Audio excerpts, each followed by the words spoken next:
G'day guys, this is our cats that we have there, mine and my sisters and the rest of the family have. Yeah, this one is Charlotte, and this one is Mr. Whiskers, named by my mum and sister. Hey little girl, just thought you might like to see, they're quite cute. This one is just happy and purring.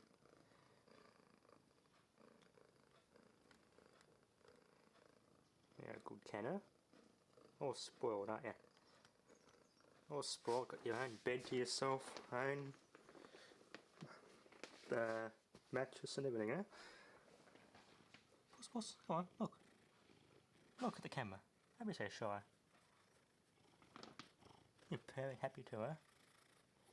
Right.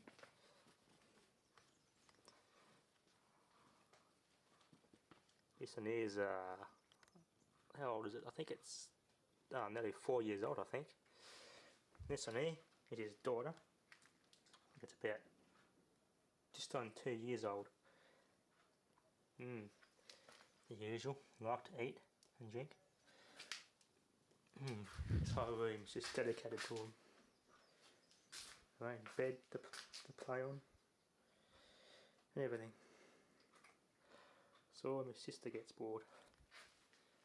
There's the old cupboard that the transformer rewound video on, what I plugged it into.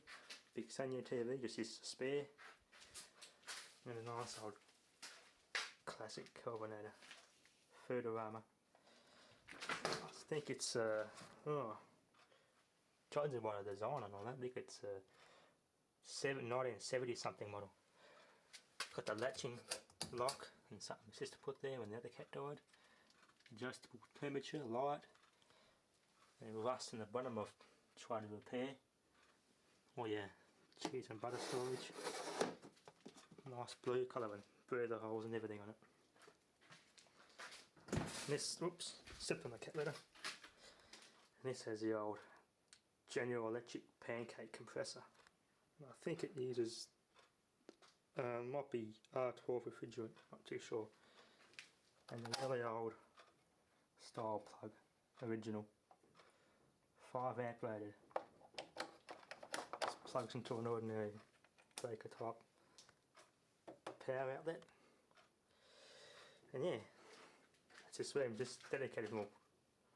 This room used to be to accommodate our fruit pickers, but now it's just used mainly to keep the cats happy. Oh well, that's all my sister's shit. Other random shit we store on here, because this place hardly gets used except for the cats. And that cupboard where the other stuff's stored. Oh well. I hope you find this interesting. Thank you for watching.